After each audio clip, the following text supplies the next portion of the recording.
começar ouvindo um trechinho. Vamos começar fazendo a parte econômica aqui do Javier Milei.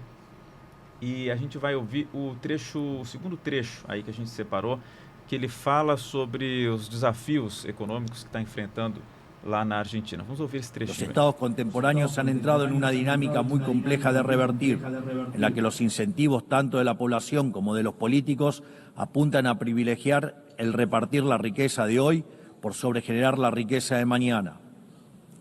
En todo momento, los tomadores de decisiones tienen frente a sí la decisión de o bien preservar el legado que les fue encomendado o bien destruirlo. Este legado puede ser riqueza acumulada, capacidad productiva, leyes o cualquier cosa que haga el bien común. Por lo general, si incineran su legado, si optan por la comodidad, tendrán grandes beneficios presentes, pero sufriendo costos futuros aún mayores.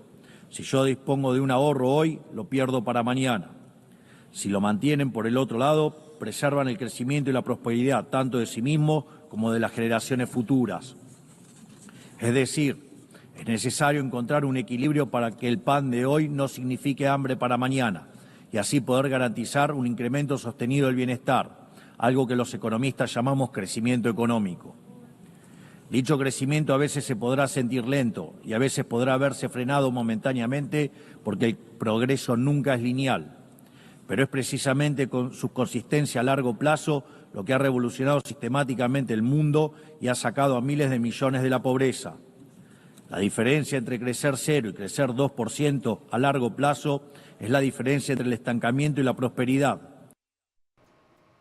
Aí, um trechinho do que disse o Javier Milei da parte da economia. Ele, claro, tratou de outros pontos também, falou bastante do presidente americano Donald Trump, daqui a pouco a gente ouve também. Mas, Daniel Zago, vamos lá. Que análise dá para fazer do que disse o Javier Milei, de como ele está tratando da economia lá na Argentina? É uma análise mais objetiva inicial aqui, depois a gente vai aí aprofundando ponto a ponto. Boa tarde, Daniel. Obrigado pela presença. Não, perfeito. Boa tarde, Léo. Boa tarde, Tarson. Boa tarde a todos que estão nos acompanhando aqui em GZH. Queria começar pontuando e até indo ao encontro do que o presidente Milei falou no seu discurso da ONU, falando basicamente sobre a dificuldade das escolhas de longo prazo com relação ao privilégio, né, ao benefício de uma decisão de curto prazo. E basicamente o que a Argentina enfrenta e vai enfrentar ao longo desse ciclo eleitoral também, da eleição que se aproxima, é essa decisão. É a decisão entre um governo que tenta romper basicamente um ciclo de 120 anos de gasto descontrolado na Argentina, onde não tivemos basicamente nenhum ano de superávit, de poupança, ritmo... Anos. Exatamente, se a gente compara especialmente com momentos que não houveram pagamento de dívida. Se a gente compara também a trajetória social da Argentina, já fazem 15 anos que a renda do argentino não sobe, que o crescimento argentino não sobe, e a gente não pode responsabilizar isso apenas por um governo, né? Seria como culpar basicamente o bombeiro que entrou num prédio pegando fogo e culpar ele por tentar apagar. Muito bem. E, bom, daqui a pouco a gente faz uma linha do tempo aqui também sobre o andamento aí da economia da Argentina, a partir da tua análise. Tarson Nunes, obrigado mais uma vez pela presença aqui no Conversas Cruzadas. O que a gente pode falar aí de Javier Milei? Pode ser a partir do discurso dele na ONU ou uma avaliação aí do governo dele. Boa tarde. Então, eu acho que avaliar o governo de Milei é uma coisa relativamente simples, assim. Especialmente porque, em termos econômicos, ele basicamente repete o mesmo receituário do neoliberalismo que vem sendo implementado há muitos anos na Argentina e em outros países do mundo, e que hoje fica mais do que evidente que esse modelo, que é baseado na austeridade orçamentária, na especulação financeira, na privatização, ele é um modelo que está falindo no mundo inteiro, não é só na Argentina. Se a gente for ver nos Estados Unidos também, que é, digamos, o modelo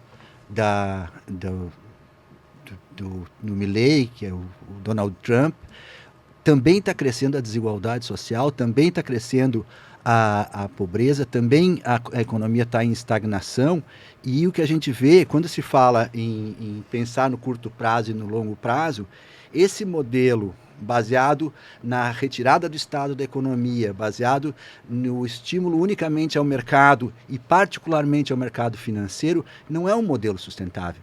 A Argentina, que já foi, e aí independente dessas estatísticas que eu acho duvidosas, de 120 anos de déficit, independente da discussão do déficit, a Argentina já foi o segundo país mais industrializado da América Latina. E 30, 40 anos de políticas neoliberais na Argentina, porque mesmo os governos peronistas nunca romperam com esse modelo, sempre se submeteram ao FMI, mesmo os governos ditos populistas acabaram aderindo e sendo obrigados a se submeter a essas políticas do FMI, de austeridade, de privatização, de liberalização da economia, destruiu a indústria argentina. A Argentina hoje importa tudo do Brasil. A Argentina hoje tem o único setor eficiente da economia é o da produção primária, da produção de grãos, da produção de commodities, e um país que foi um país altamente industrializado teve sua indústria destruída. Então, assim, quando se fala em curto prazo e longo prazo, essa promessa que sempre se apresentou de vamos apertar o cinto hoje, que no futuro teremos prosperidade, ela significa quase sempre, e a história vem mostrando isso em vários casos de vários países, o povo apertar os cintos e os ricos enriquecerem mais.